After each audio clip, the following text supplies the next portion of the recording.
Funsize Show!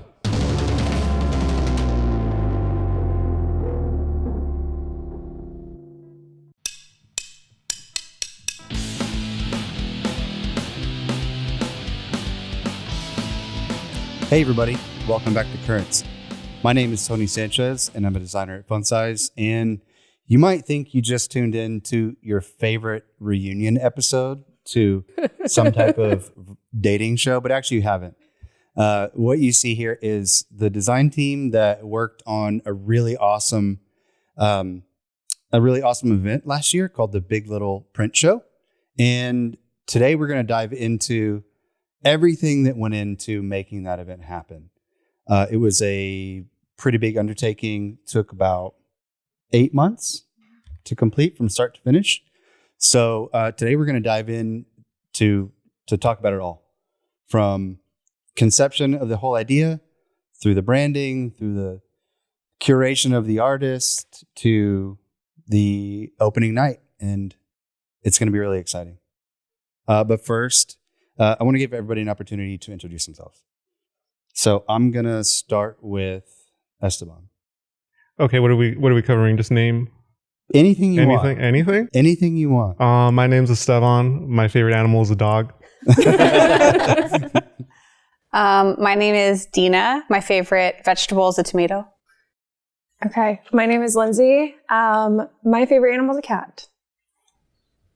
Oh, we're going this way. My name is Tarika, and I was a dog person, but I recently learned that I'm a cat person now, too. Okay. Yeah. Yay. Welcome. Interesting shift. Transitioned That's a pretty significant shift. Yeah, I think. yeah. I just, he found me, and I fell in love with him. Okay. My name is Brooke, and my favorite color right now is hot pink. Oh.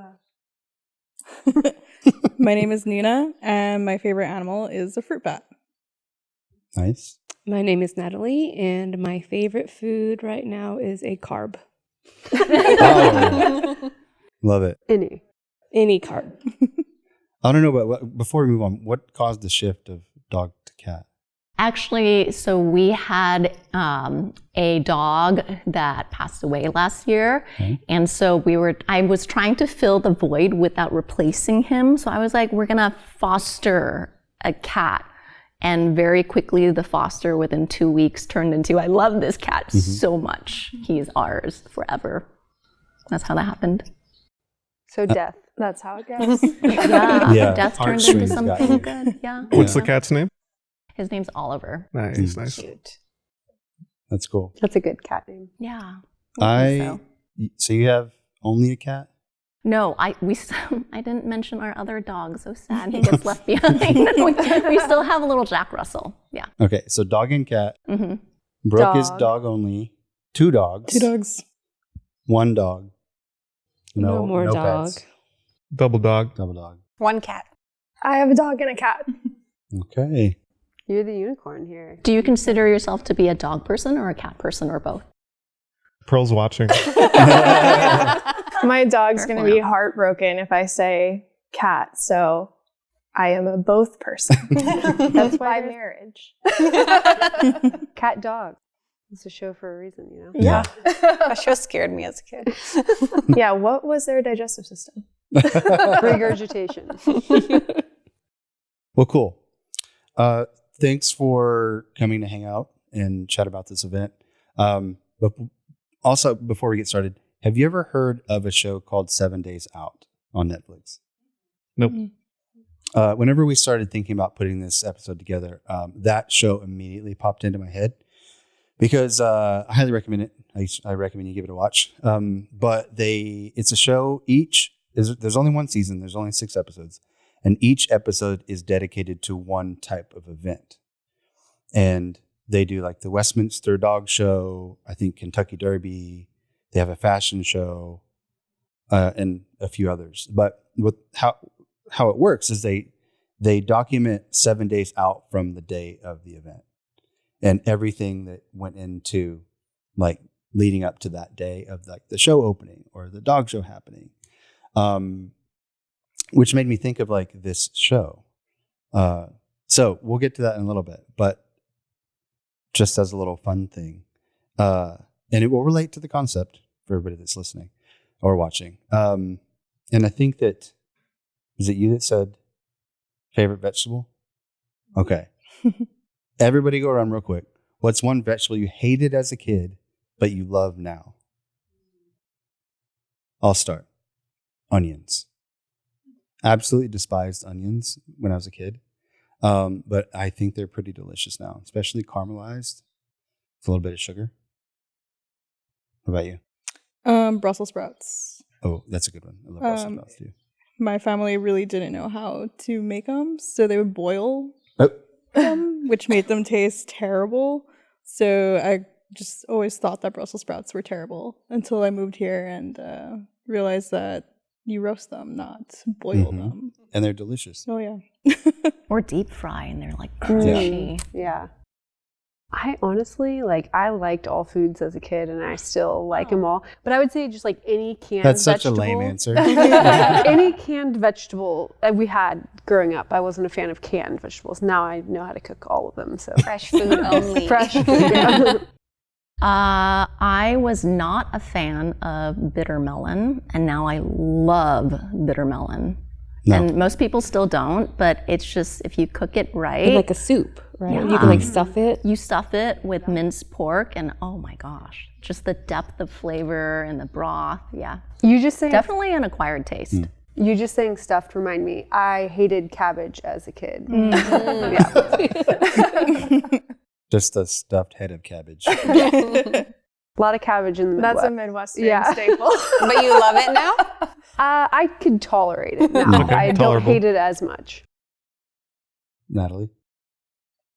Ooh, I think I really hated broccoli as a kid, and I don't mind it so much now. My neighbor would invite me over, and they would have me stay for dinner, and they would serve me steamed broccoli, and I would put it in my mouth and go to the restroom and spit it out.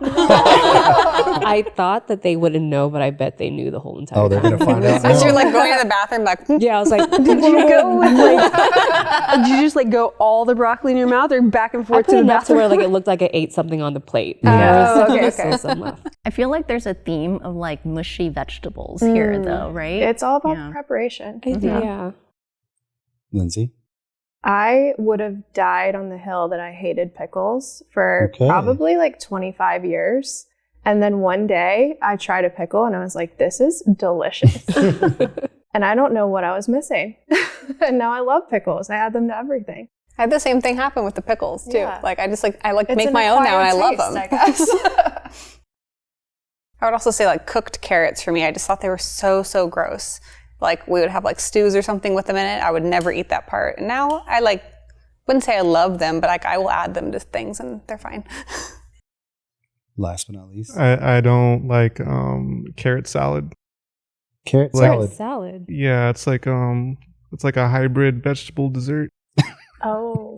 I don't. Like a sweet carrot. I can tell yeah. you're probably not going to like that either. I don't like it. I still don't like it. Okay. I'll I don't tolerate like it though. any dessert that's trying to fool you. Yeah. Be what you are. Dishonest. Don't be ashamed of yourself. Yeah. How about carrot cake?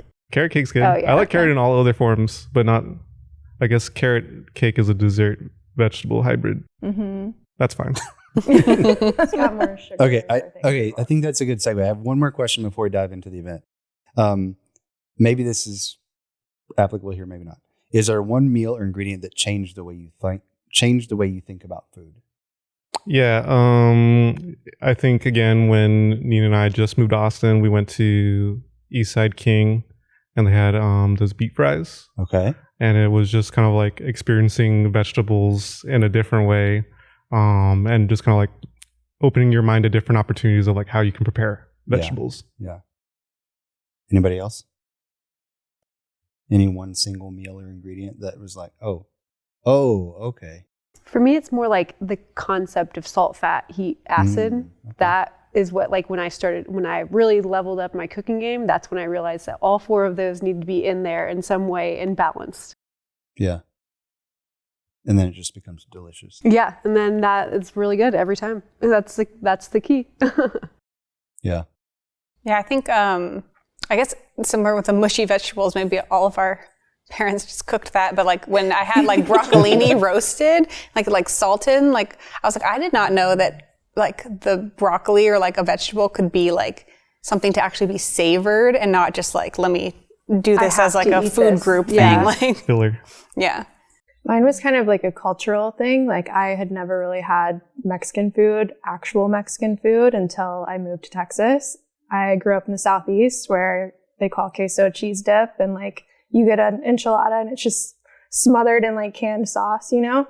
And tacos come out of a kit. So Old El Paso. Old El Paso, shout out. Yeah.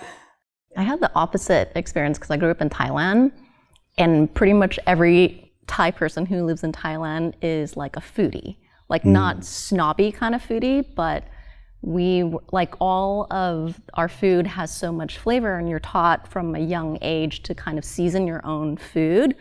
So the first time I had mac and cheese, because we had always watched these American, TV, and all the kids love mac and cheese, and I was so excited to try it.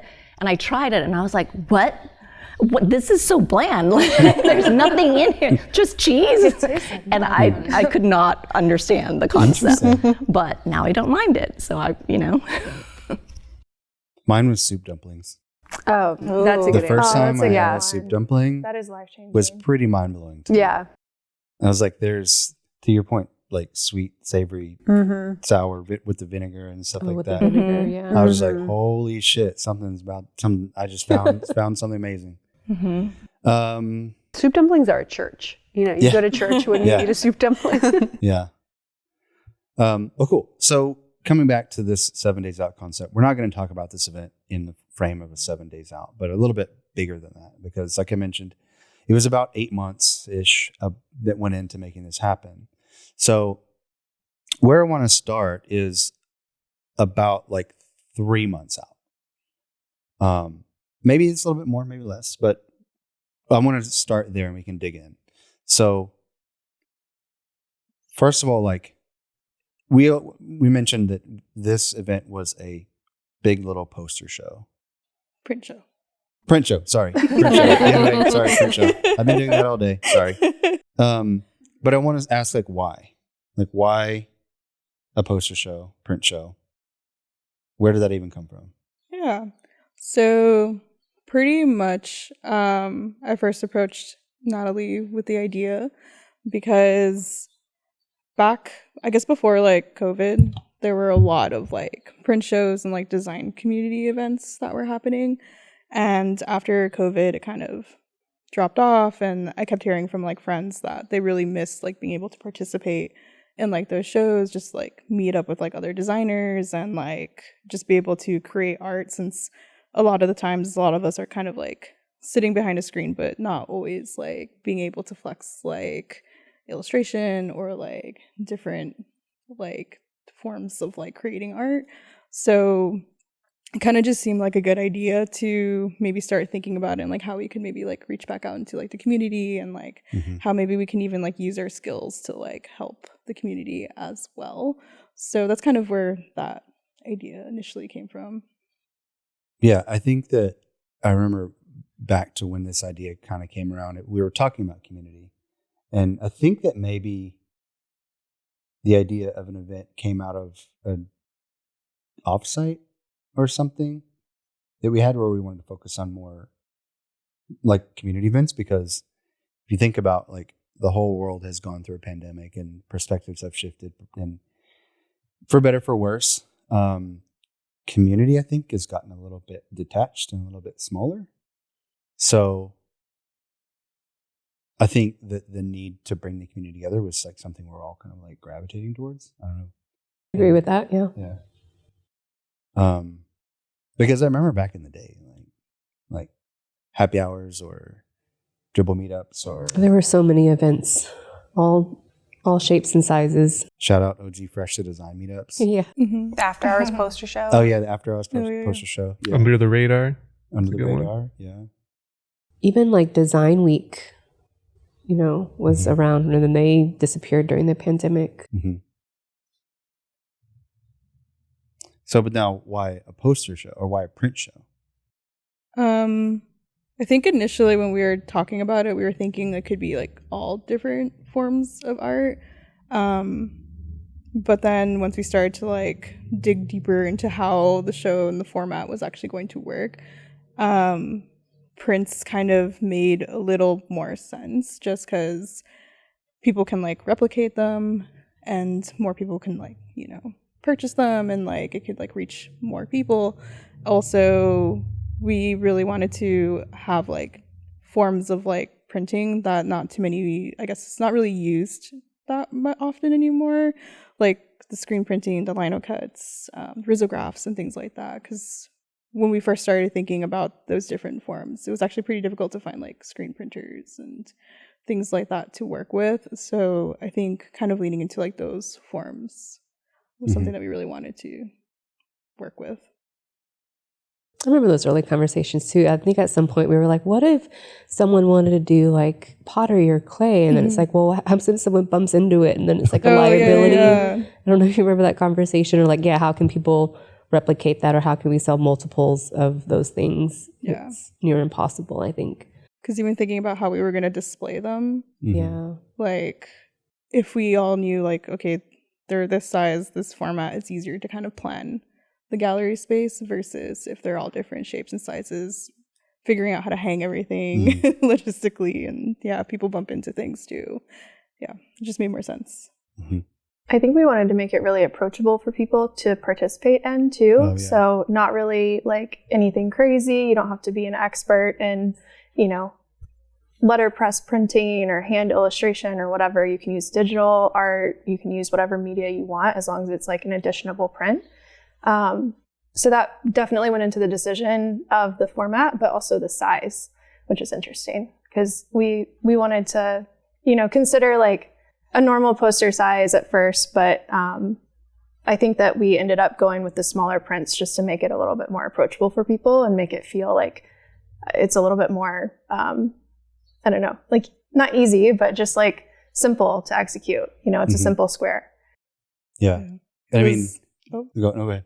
Oh, I was going to say I was also kind of leaning into like Funsize, like small size prints, like little bite-sized pieces of art. we had this, I feel like we told you, Tony, it was just a funny misunderstanding we had a few years ago. I think we were in New Orleans. You were looking for the Little Prince. Oh. Oh, yeah. Yes, I remember this. I remember this. Yeah. BRINCE. Yes, I don't know what that book is. So I do remember. We were at an antique store and I saw this really cool little print. It's just one of those things that we had just kept cracking up about. Like, I can't, because I think I even sent you to the antique store. I remember this. I was like, I'm looking for you know, this book. And I was like, let me know if you've seen it. Yeah, I've seen it at the store down the road. And like, I went to that store and I think that I searched by myself for like 20 minutes. I think I messaged you. I was like, hey, where was it? And you're like, it's by this thing. And I was like, there's no books around here. And I think I even asked like one of the attendants, they're like, I don't even know what you're talking about. Yeah, I do remember that. It was funny too, because like it was like a couple of hours later where I was like, I think I asked you, I was like, did you ever find it? And then I clarified with the stub on. I was like, it was the book, not the print. And I was like, did you ever clarify that with Tony? He did not. Whoops. I thought he was just looking for little prints in general. All sorts of little prints. Because you're telling me like, oh, like Issa's really into little prints. And I was like, oh, that's cool. Like, that's a cool thing to be into. And now, 5 years later, you've got 30 little prints. Yeah. Yeah. Here we are. Well, okay, that's a good point. So the name, the Big Little Print Show. So you're talking about like form factor, talking about accessibility, and that like who came up with the name?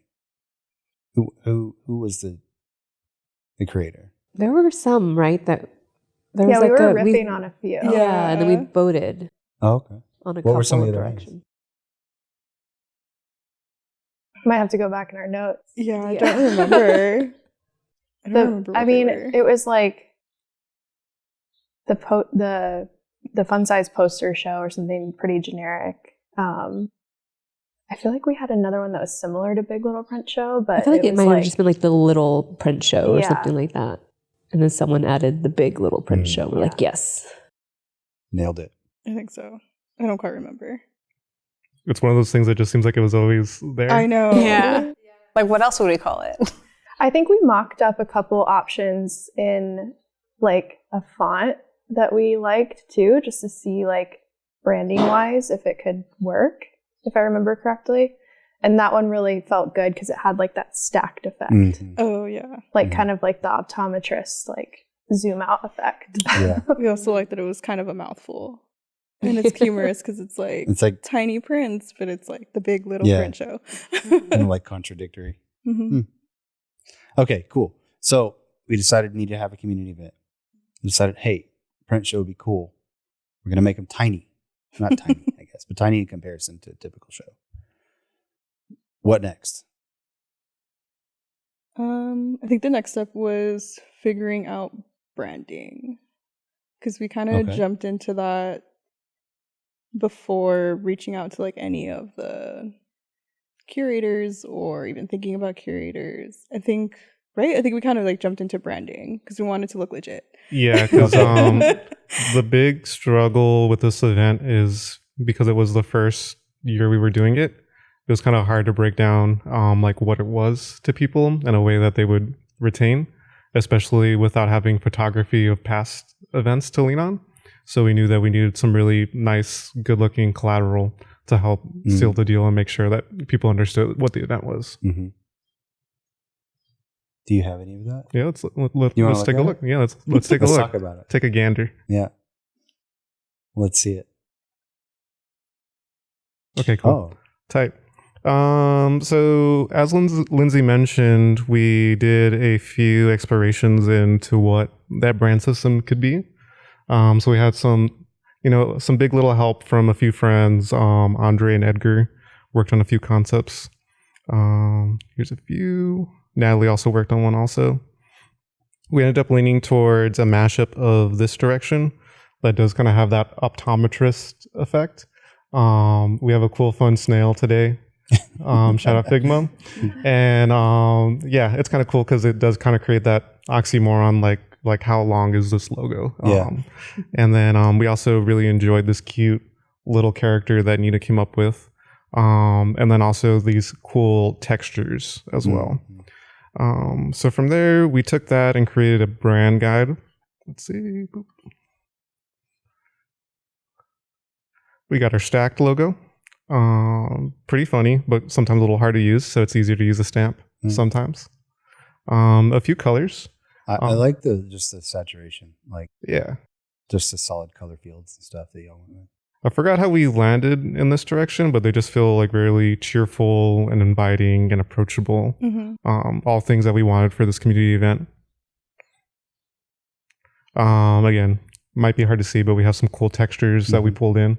That was a challenge too, like how do we kind of like manage texture responsibly in Figma, because it can get kind of laggy the more that you add. Boop, boop. Some typography overview. Shout out to our typography designers. We got Zilla Slab, that's a Google font, but it's okay. And then we got Caxes. That's one of my favorites these days. But yeah, not too crazy. We wanted to keep it really simple. That way anybody could pick up some of these assets and start creating collateral. Turn the grids off. Yeah, and then we started exploring like what could some of our sample slides look like. Again, this is kind of like what assets can the brand team work on to make sponsorship and outreach a little bit easier. So can we come up with some slide templates that way, like you guys can just push the pedal to the metal and start reaching out to people. Social assets as well. These were some initial mock-ups, but these are pretty important.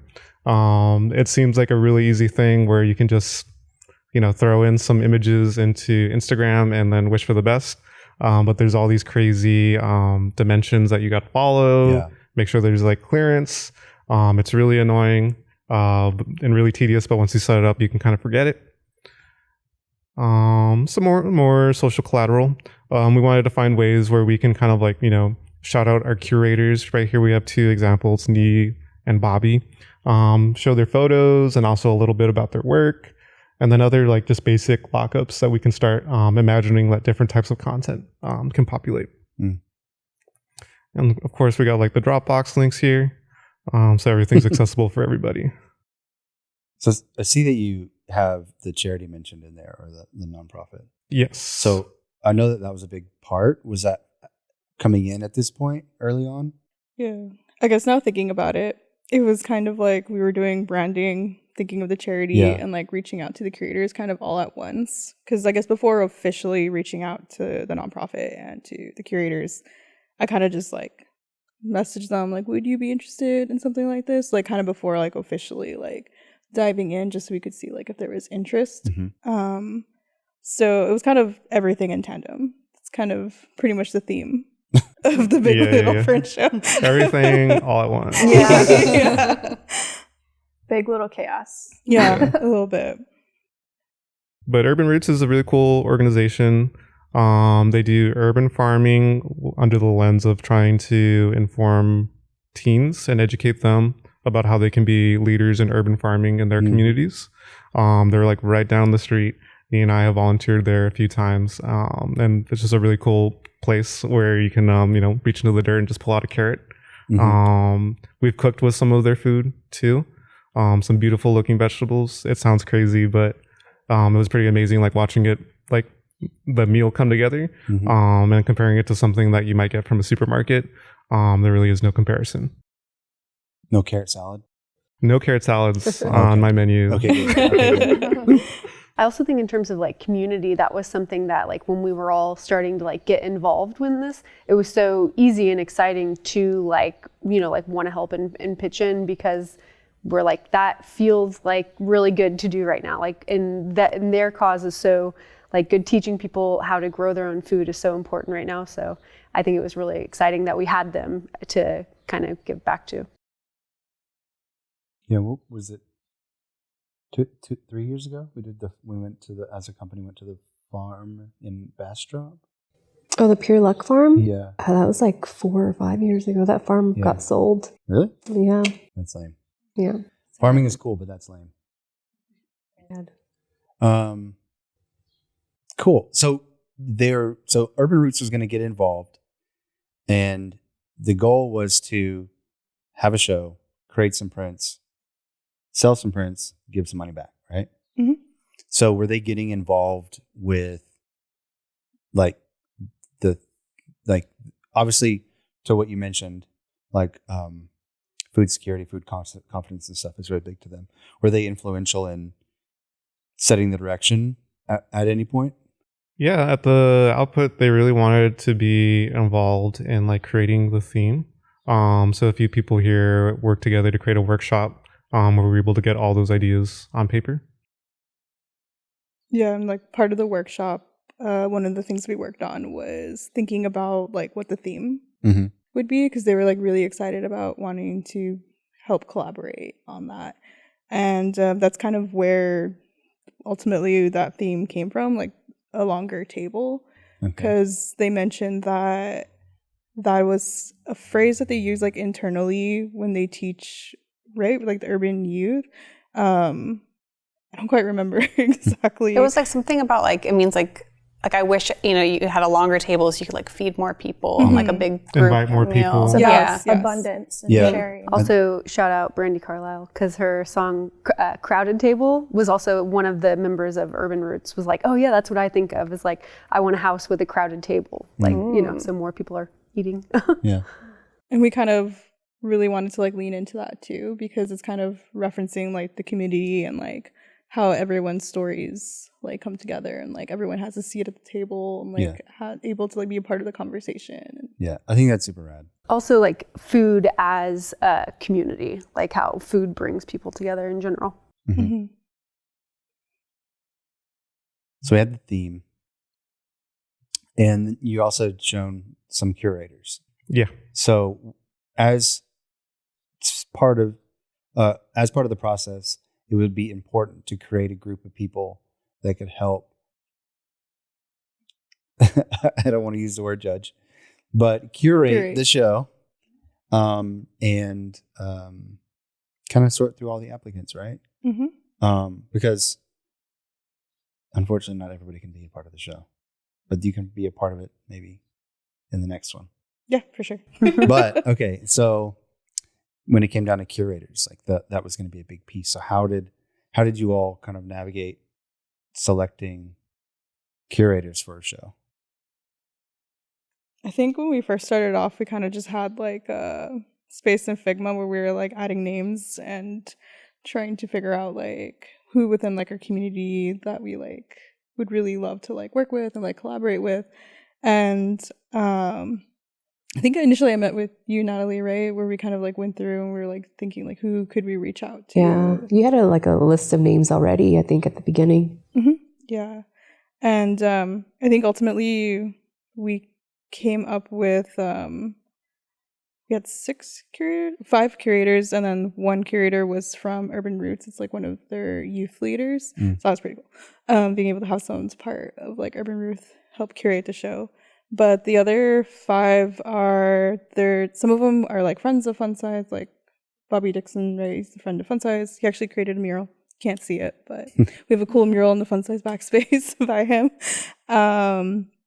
As well as Niwin and Annie Lynn, who they both kind of do a lot of like they both do kind of like a lot like within the community as far as like being a part of like Nita's like a couple of like design like speeches. Like I think she was part of Creative Mornings. Oh yeah, Creative Mornings, and I think she also did one recently for like Adobe, was it? Yeah, you're right. I think so, yeah. Yeah. So I thought it'd be like really like cool to like work with her as well to kind of be like a part of like the community and like the big print show community. Annie Lynn as well. She does a lot of like mostly like she designs like posters and like she does a couple of like jewelry pieces, and like she's just overall like really talented and does a lot like within like design community as well. We also had Susie? Yes. Yeah. Susie Jurado. She is designer at Contentful, and like she's all around like really, she's very creative. Like everything she touches is amazing. She does like print textiles, she tattoos, like she teaches herself so many things. In the nicest way possible. It's annoying how talented she is. And like the amount of output is like, I don't know how you find time to do all these things. Yeah. And we had Fee, who's Fee. Funsize alumni. Shout out Fee. Yeah, and I actually had an opportunity to sit down with Bobby, Nee, and Nina for a podcast about before the show, just to talk about their perspectives on food and their perspectives on community and what food means to community and things like that. It was a really awesome conversation, and I learned a lot about them from that conversation and how stoked they were to be part of this event. And I was really happy to be able to have them involved and sit down and chat with them. But they were also creators in this stuff, right? Yes. So these screens in the back are what we use to print the bandanas, which are down here. And they designed them, right? Or who designed what on them? Yeah, that was one thing that we also wanted to do for the print show. We wanted to give the curators like an opportunity to also be a part of it, not, I guess, just curate the show as well, but like also kind of find ways to contribute like with their art. So we did let them, like, if you want, you can be part of the podcast or you can create merch. And this one back here is actually created by Nee Win. She created that bandana. And then the one over here behind me, that one is created by Annie Lynn. They're super sick. I wish we had like some stickers left too, because there were some really cool Oh, ones. yeah, we we had have like we 3 or 4 different stickers. Yeah. I'll try to describe them. If he did this cool one where it was like a Chinese restaurant plate. Yeah, you can think like the ornate red, kind of like a red base with like all the little like ornamental things around some them. geometric patterns. Yeah. And Susie did this great one where it was like a fruit gang. No, a vegetable gang. It was like a gang of a bunch of like vegetable dudes. So those were really fun. And yeah, we were able to do a really nice layout of all the different collateral. We ended up setting it up like a meal. Like a longer table. Yeah. We had like plates with stickers and buttons and bandanas. So it was a really cool set up to like tie the theme all together. Nice. Okay, we had an event. We had a theme. We had a nonprofit. We had some curators. Next thing is artists.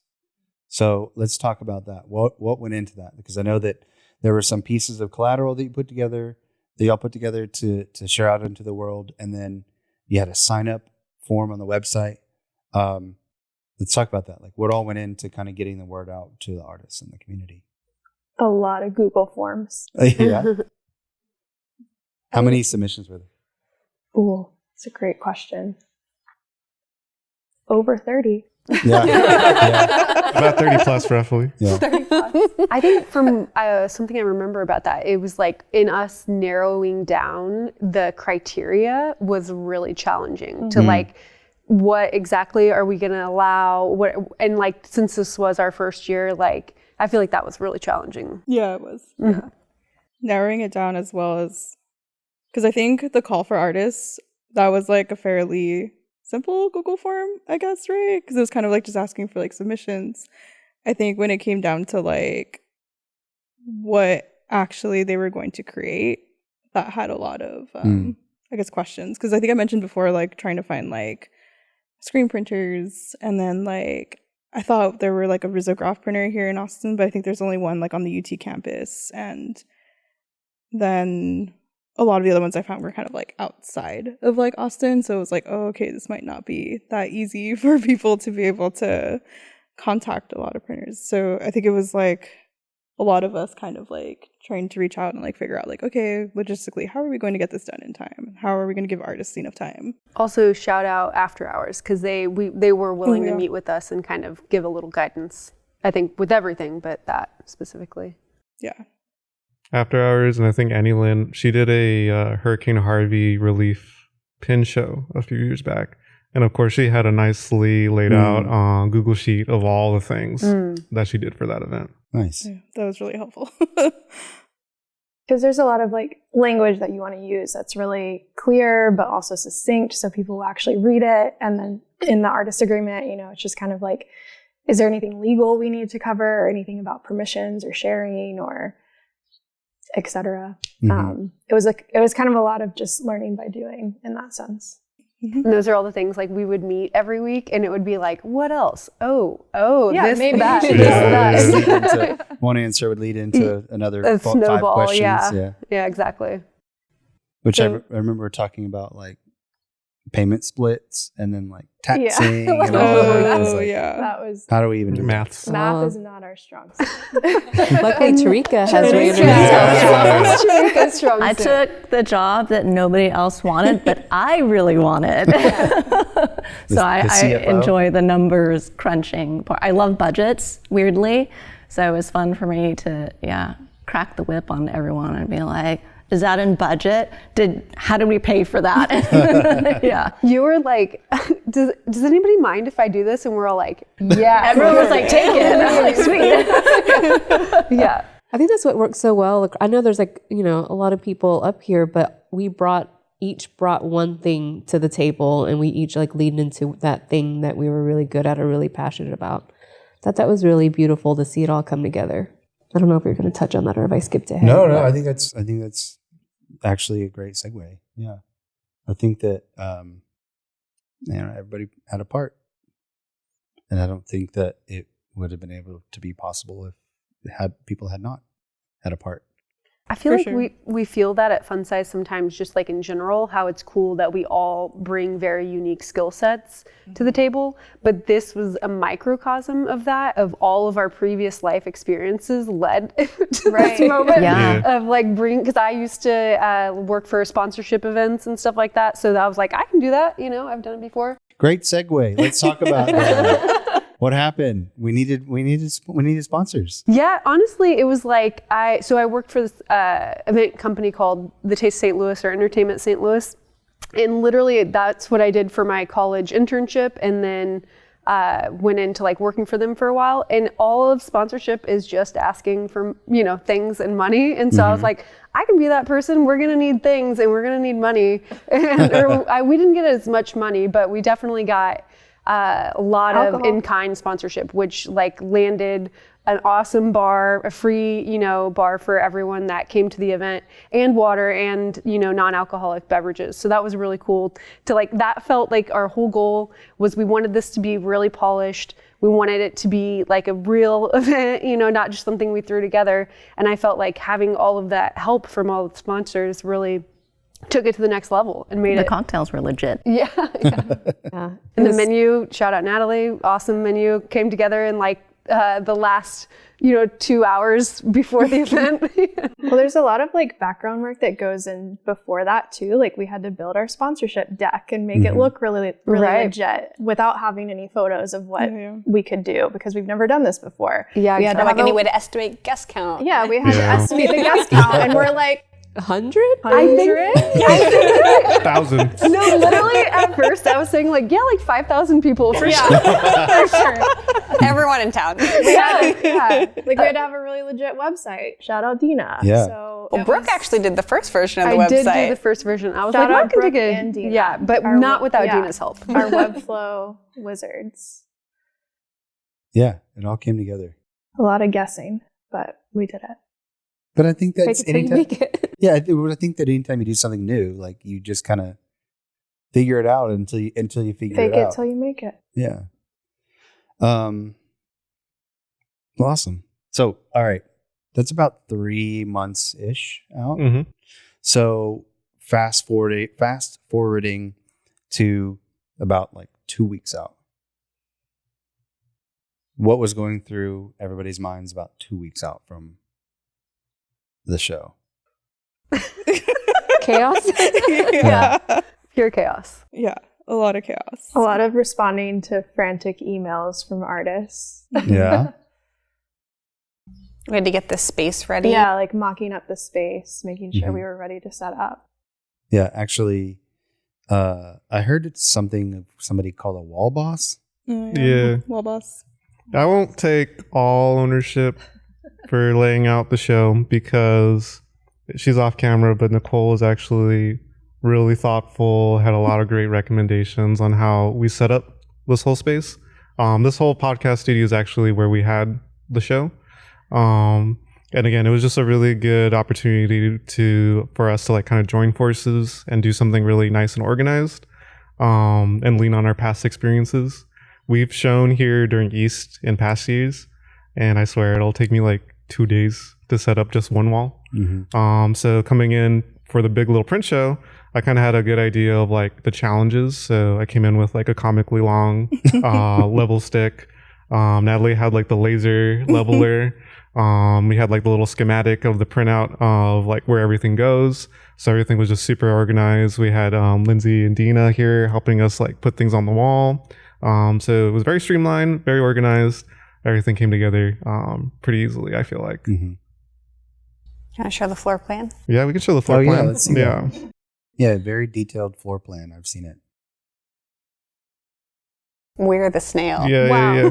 We went through a few different versions. One thing that stayed constant though is that we had a Chego for scale. Chego is Nicole's dog. But you can see this is the space that we're currently in. You guys can't tell at home, but we're sitting right here. We had 28 prints total that we needed to show, and also kind of lay out in a way that was like nice. Sometimes I've gotten to art shows where it's a little too dense and it gets a lot of crowding. And then I'm a fussy person, so I'm like, I don't want to be here. I'll come back later. So we wanted everyone to have a nice experience going to the show. Something that we haven't touched on yet is each print was accompanied by a short description written by the artist that kind of like helped tell the story of what their print was. Kind of similar to y'all's podcast that you did. We got all these really nice, thoughtful stories of people's family meals, things related to their culture. It was just a cool experience to go across the room and learn a little bit more about each artist and like where they came from and what they were inspired by.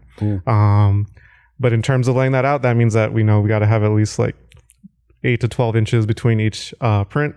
Make sure that we're accounting for the frames.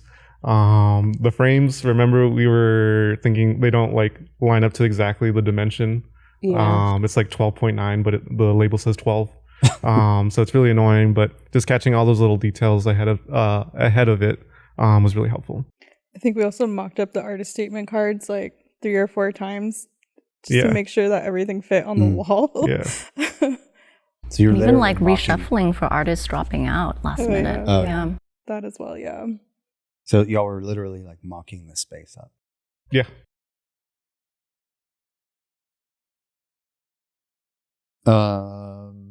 Finalizing sponsors had to be part of this kind of at the time, right? Yeah, that was fun because like the whole time I'm like all, these kind businesses, like through an email, many of them who I'd never like met before offered, whatever. And so I'm like, now I got to come through. I hope that these people did. And they all did. Some of them, it was like an hour before the event dropping stuff off. But I mean, everything came right on time.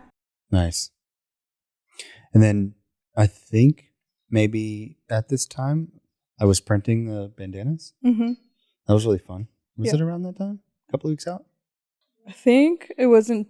Was it 2 weeks out I or? thought it was like the week before. Yeah. It Yeah. might have been. Yeah. One, The two. Friday Within the before. 2 weeks. Yeah. Yeah, 'cause Yeah. Tony printed all of the bandanas. Yeah. And we How had many them were there? all over the floor. Like I think there were 100? 50 of Oh yeah, each you should color. show the photos of how we dried them. Yeah. Let me see. Oh. if I can pull that. Yeah, so we kept it pretty DIY.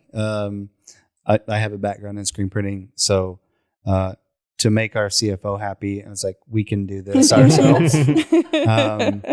So yeah, I got these screens burned, and then we printed them in the back of the office, and then to make sure that they felt good, we wanted to use a water-based ink, and so what we did was just left them on the floor to dry. So we left them, printed them, and then left them out to dry over the weekend. And then I came back in, picked them up, ran them through the dryer, and it turned out well.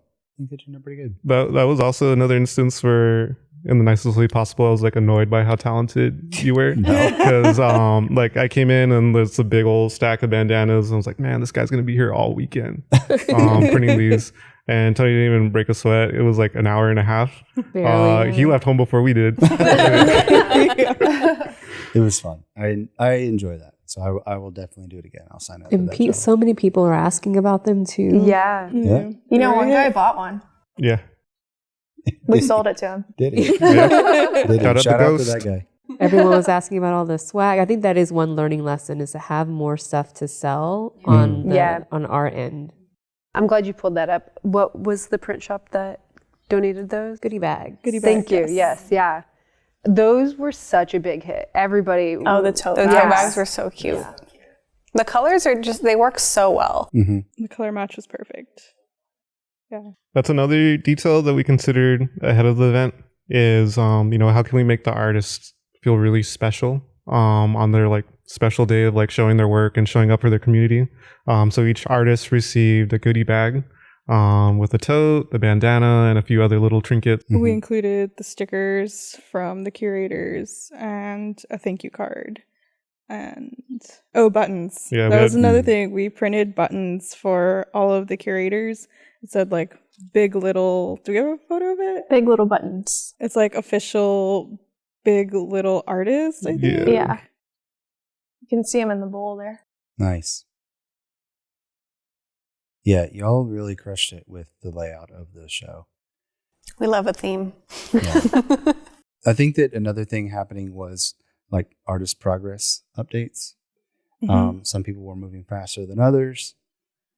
I think some Uh, people ran into some hiccups finding print shops, Yeah. which we did not anticipate. Yeah, because as it turns out, there are a lot of like screen printing shops here, but not a lot of them do flat stock Mm. still. So Yeah. that was kind of the issue that we ran into. We didn't realize would be such a big problem. Mhm. So a lot of the artists went to like I think 1 or 2 or 3 different print shops that still offer like flat stock printing options, but I guess since there's 30 artists all going to the same ones, timelines don't work out as well. So I think it was like up until like the day of the show, we were still getting prints. Like maybe I think we got like the last one like 2 hours before the show started. Shout out Industry Print Shop. I know they did like quite a few, and they were really supportive. I think they understand the artist's point of view is like, I want to take as much time as possible to make this as cool as possible. No matter how many times we wrote, do not send your print to print less than 2 weeks before the event. Things happen, and they were accommodating, and everyone got their stuff on time. Yeah, very grateful for them to be able to work with the artists and make sure that they would have it printed for the show. Yeah. Anything related to? I know you mentioned artist drop-offs pretty close to the show. Everybody made it, I think, except for maybe one, unfortunately, right? I think 2. Okay.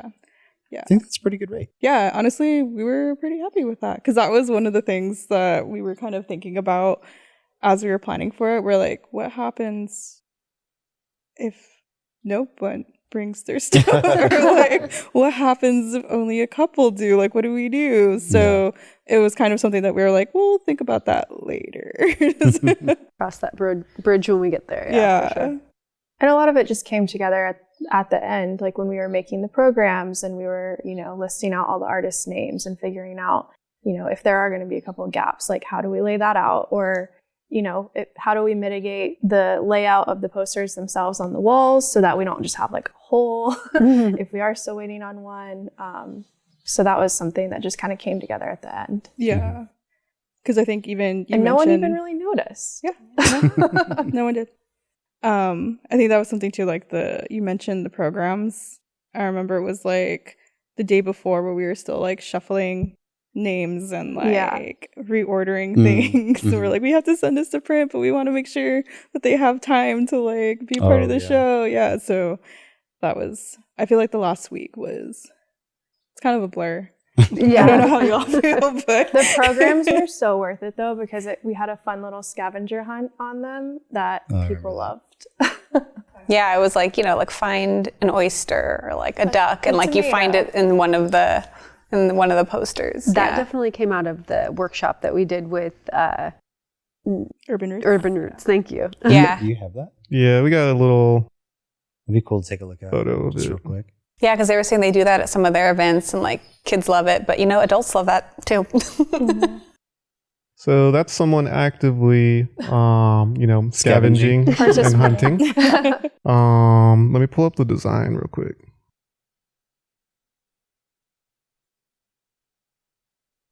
Yeah, I remember whenever we were talking about that, it was like back and forth of like, should we have a scavenger hunt? Should we not have a scavenger hunt? Yeah. Because it might be taking people's focus away from certain things, but then it might add focus to like the art and may find something you want to buy. This was Nina's big little project. Do you want to walk through it? Yeah.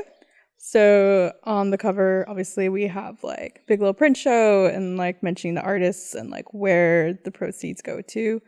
And then also the dates of like the show. And then that center panel, we have like where that search is, which actually Dina took lead of that.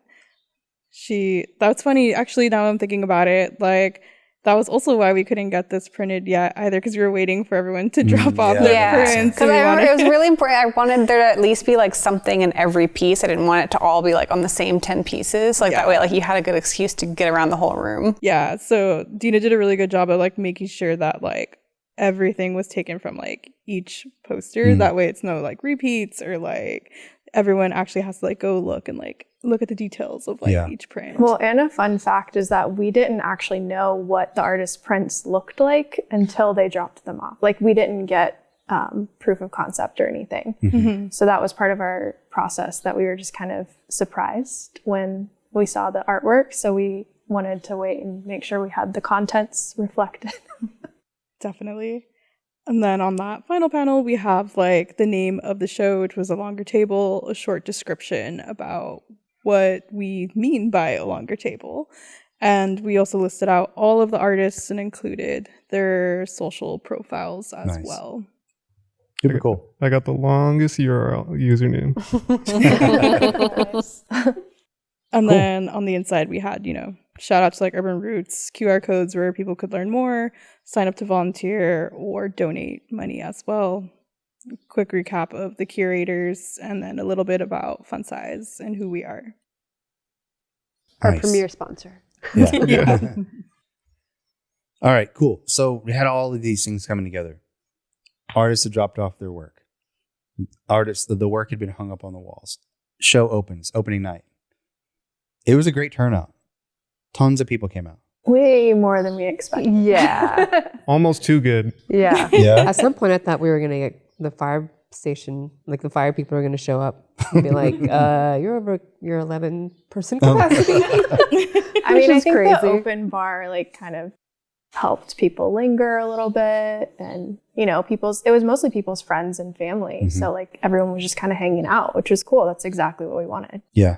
Yeah, when people were checking out like to buy prints, we were asking them like, "How'd you hear about the show?" And a lot of times it was like an artist's friend, or like, "I know so and so," or some people saw the Instagram too, and they're like, "I just saw it on Instagram." I'm like, "Well, that's really cool. That's like very grassroots." Yeah, we were checking people in. Lindsay and Dina and I had a script. Yeah, and we like never got to sit down because it's literally like a constant stream of people coming in. Yeah. And yeah, we literally were like, what were we saying? Like just over and over again, like, "Hi, welcome to the little print show. How'd you hear about us? Here's a program. There's a scavenger hunt on that." I literally could not talk by the end of the night. Yeah. I said that 300 times. That was great. That was bizarre. I think we all like throughout like the 3 hours or 4 hours, we would just like look at each other and be I like, know. "I was Well, not we're pretty expecting easy to this." spot in our yellow t-shirts. Yeah. High visibility. Yeah. I think that there's some photos of the event Yeah. to kind of give an idea of how many people were there. I remember running back and forth. Running back and forth to Tarika because she was the one that was like handling all the checking out of people. And I was like, "Where are we at now? Where are we at now?" And it kept going up and up and up and up. And I was like, "This is freaking crazy. It's bonkers." Yeah, I remember. Here now we can see some of the photos of the event. Also, the bartenders donated their time, which Shout was out really cool. Tom and Rolly, good guys, good bartenders. Oh, Nicole too. Nicole bartended also. Yes. Yeah, I thought it was really cool to just see. They're not all of me, I promise. To see a bunch of people I haven't seen in so long. People that it's like the whole point of a community event is people coming out to hang out together and to share having a good time. Like people from different design organizations in the city too, like AIGA people and I don't know, just some other people from other organizations. Pretty cool. Yeah, the amount of support that exists in Austin just for events like this and just the community in general, I always get really inspired after each event that I go to. Oh, there we go. Okay, this is the madness. Crowd. Don't show this to the fire department. If you're in the fire department, Close your eyes. You didn't see anything. Yeah, it was really packed. I think it worked though, like the way we set up the space, kind of being more circular, I guess. It really worked to help people like flow through. Yeah. Yeah, and it was nice because East was that weekend too, so we actually stayed open through that weekend. Had like some more people just kind of like meander in on their way to like tour the rest of the artists in this area. So it worked out really well. Yeah. I think also since like all of us as a team were kind of like working on this for like so long, for like 8 months, and it was just like really awesome to see like the turnout and like the response from like the community and like how all of our blood, sweat, and tears and like the support from like the artists and like the curators and everything like came together. Yeah, because it's always like a fear when you throw something. It's like, is anyone going to come? I know. I was I do terrified. remember one thing though. Just as we were preparing, not at the opening hour, but they started putting caution tape on the parking lot. Oh yeah, because they were They're painting like, the parking we're lot. gonna paint something on the parking lot. We're gonna choose And I was like, right oh now. my God, That was a what big is little happening problem. right now? I think it was like 4 hours before the show, right? Yeah. They started afternoon, blocking off yeah. giant parts of like the parking lot, and they started We painting already it. have limited parking. Yeah. Yeah. I was like, oh God, what is I happening? remember we kept looking out the window every like 30 minutes. We're like, are they done? Is it gonna be done in time? I think Esteban, you just like ran out there, right? And you're Yeah. like, I'm just gonna figure this Tore out. down.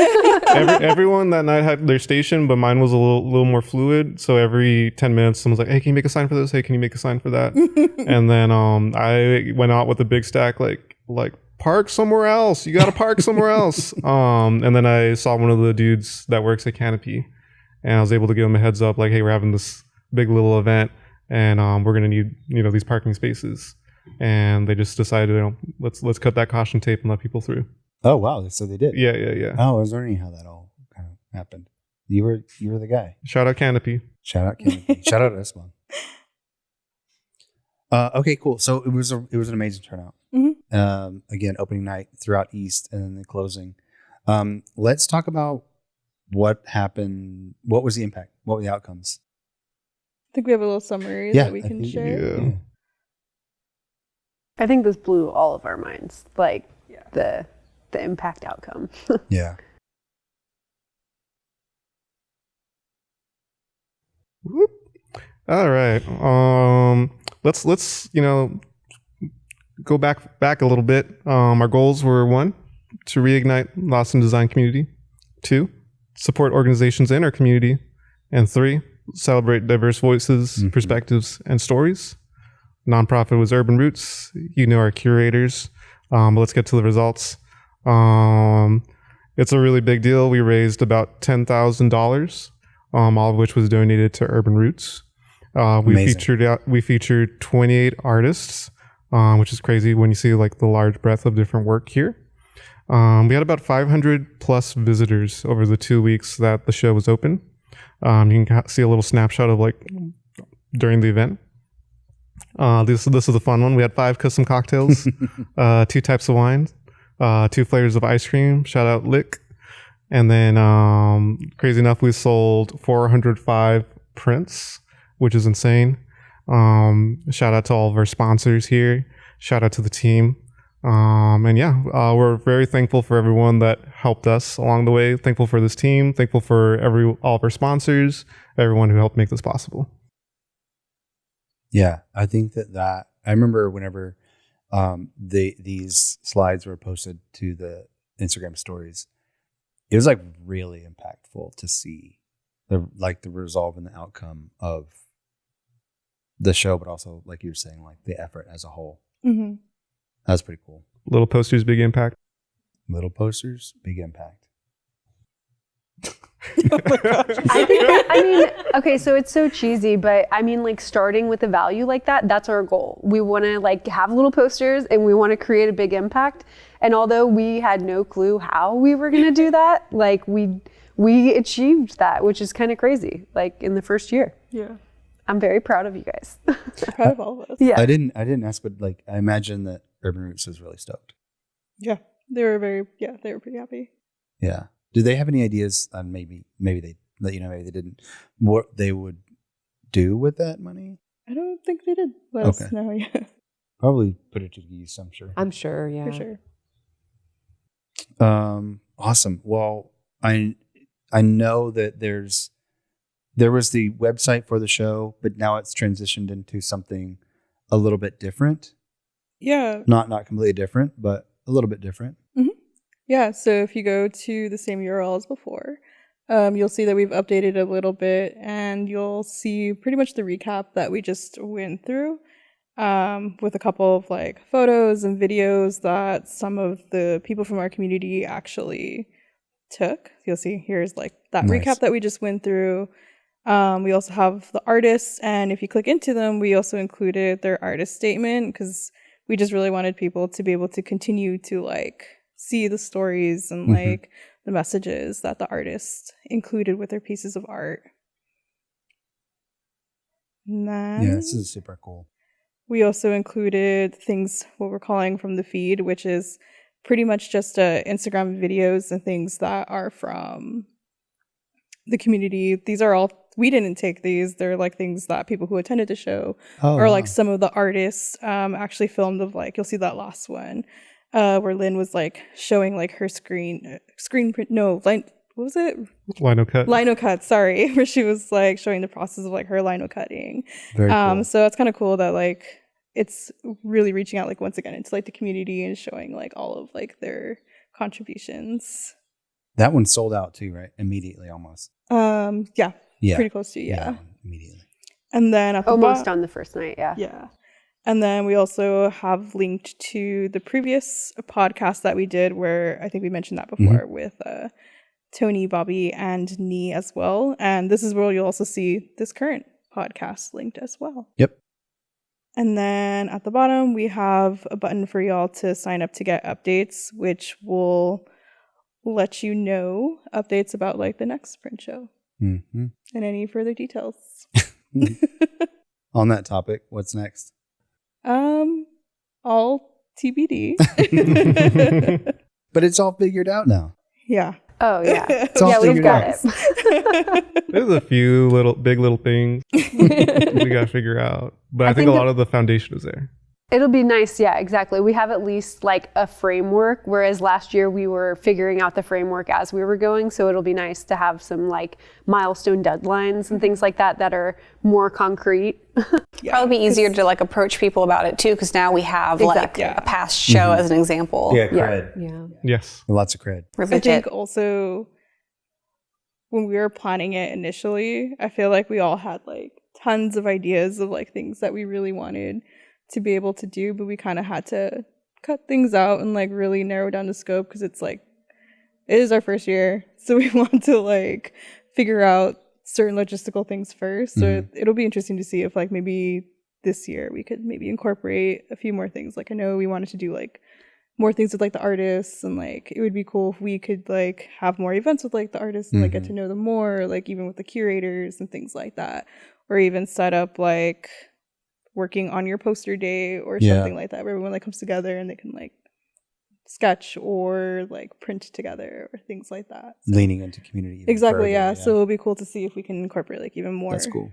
community aspect. And expand the community too. I think it, like now that we've, had the first year and, we have a little bit more of a following, we want to expand that for artists next year and hopefully get a wider pool. For sure. It's manifested. We're going to take this show on the road. Okay, I love that. Every Portugal. time. Yeah. Impact gets bigger, posters get tinier. Yes. Tinier and tinier. Littler prints, bigger impact. Exactly. Yeah. Each year we're going to cut an inch off of the print, and little prints. but charge more. I'm kidding. Inflation? Is that what you're saying? Well, awesome. It was an incredible event, and I was stoked to play a little part of it. And I can't wait to work on the next one. And I don't know. I appreciate everybody chipping in and being part of the team to make this happen. And we'll see what comes next. Sweet. Well, Thanks for listening, y'all. Thanks for listening. Bye. Thank you. Bye-bye.